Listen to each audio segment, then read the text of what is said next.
Continuing our probe of the circumstances surrounding the death of the King of Pop, who, despite whatever you've heard elsewhere, is scheduled to be buried at the end of the month in Forest Lawn Cemetery in a private ceremony attended only by family and close friends. So forget about that whole idea about Neverland. That's not happening.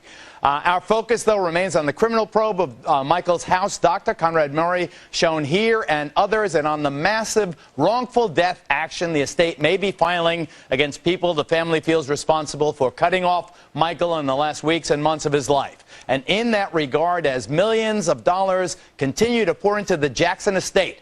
Lose that picture. Lose that. I'm tired of looking at that guy.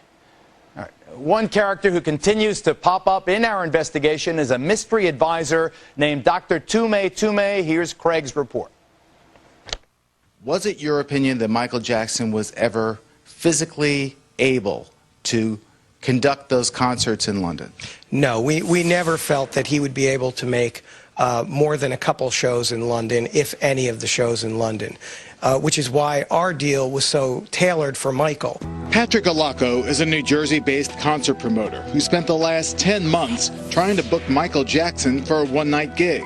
His negotiations with Jackson insiders gave him a ringside seat to the pop star's physical, mental, and financial state leading up to the ill-fated London concert series and ultimately Michael's death.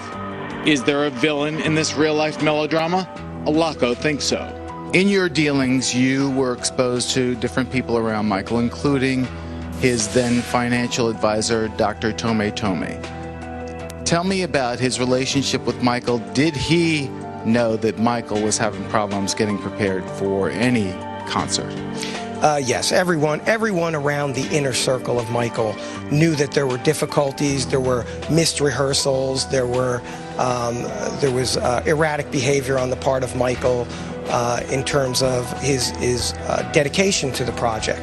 Geraldo, your sources knew months before he died that Jackson's concert preparations were deeply flawed. So I watched these businessmen, and I watched them advance this money to Michael, throwing the money into the black hole that was his life in disarray, and never believing that he would ever really consummate the comeback. And clearly, that's the reality. According to Alaco, as he attempted to push his own project, he became aware that Jackson's inner circle, namely Dr. Tome, was well aware of Jackson's addiction to drugs and his deteriorating health. Dr. Tome intimated to me and told, yes, that there was an understood problem with drugs. Dr. Tome told us flat out that he didn't feel Michael would make one date in London. Tome is the mysterious financial advisor who convinced Jackson to make Neverland the next Graceland. In a bold venture, he arranged Colony Capital, a private equity firm run by Los Angeles billionaire Tom Barack, to invest $22 million to save Neverland from foreclosure. Then, people got greedy. I overheard Michael Jackson telling Leonard Rowe that he only committed to 10 shows in London. Alaco feels Michael was pushed into the London concert series by businessmen trying to exploit Jackson's well-publicized money troubles. Dr. Tomes was charged with one thing, and that's to bring money into Colony Capital, to recover that debt that they had on Neverland. And Dr. Tome used AEG as one of the tools to do that. And that was, they at one point told me it was a $500 million 3-year project. That's a tremendous amount of money at stake, and I think money corrupts, and I think you see the end result of greed. I agree with what the guy's saying, but you cleaned up his interview. Didn't he also say that Tome said that he was going to screw Michael Jackson in a very vivid description? And the entire Jackson clan. Just about a month before Michael died, Tome was let go by Jackson and was very bitter about that. And Alaco was at a meeting when Tome completely lost it and said he was going to bring death and destruction, I don't know if it was literally, on to the Jackson family. I want to ask Michael's best biographer, J. Randy Taraborelli, what he knows about Tome. Is he a bad guy? What do you know, Randy? You know, over the 30-some years, Geraldo, I've been writing about Michael Jackson. I've had a lot of characters like Dr. Tome come into the picture. I'm not even convinced he's a doctor, to be honest with you. You know, a lot of people have tried to help Michael Jackson, and in the course of it, they kind of get caught up in the millions of dollars that can be made. And the next thing you know, you have to question their agenda. You don't know if they're really working for Michael Jackson or for themselves. This has been a problem in Michael's life for many years. It's one of the reasons why John Branca, his main attorney who signed with Michael in 1980 and who really built Michael's estate, it's one of the reasons why John Branca left in the 1990s was because Michael was constantly attracting this element of people into his circle. Some shady characters indeed. Joining me now is Randy and me is one of the people who are really above reproach, in my opinion, in Michael's life. Ramon Bain, his longtime publicist. You know, before I get on to our other guests, Ramon, you told me in very explicit terms how you felt that Michael was isolated and insulated from family and friends.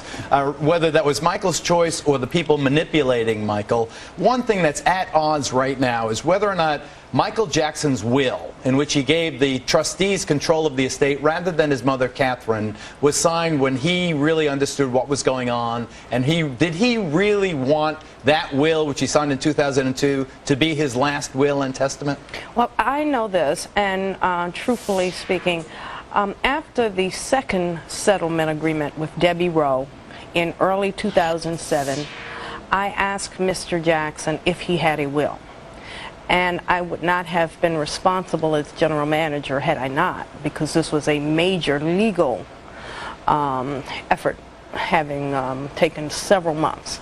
He told me there was a will in place. That's in 2007. This is early 2007. I asked him. Later in 2007, as we were finalizing the Sony ATV loan agreement, I asked him... How much was that? I'm sorry. $360 million. Yikes. Uh-huh. I asked him, was there a will in place? Well, he was a little bit more disturbed with me for asking the question a second time.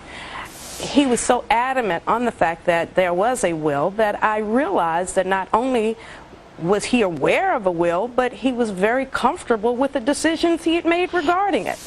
And that's all I can say. So I mean, Catherine's challenging the will, you believe, is challenging Michael's intent? Well, I do know, based on my conversations with Michael Jackson twice in 2007, he indicated that he had a will, and obviously he was comfortable, because I asked him, did he have one, and did he need his attorneys to draft one? And he made it clear to me there was a will in place. Also joining us, former Jackson attorney Mark Geragos, who was reportedly contacted to represent Dr. Conrad Murray in his upcoming criminal defense. Is that true, Mark? Welcome. You know, I don't know, these stories that get out there. I think what I originally said was that I've been contacted by doctors who've had search warrants indicated, and I would not reveal who or what. So I think I'll leave it at that, Geraldo. So you're not going to say whether or not Conrad Murray reached out to you? Would it be a conflict to represent him, because you did represent Michael Jackson? Clearly, I don't think that anybody who's represented Michael, at least in the last 5 or 6 years, could possibly defend any of the doctors. You know, besides Dr. Murray, there's been search warrants and other subpoenas issued, coroner subpoenas issued for a number of other doctors as well in L.A. Do you expect indictments anytime soon?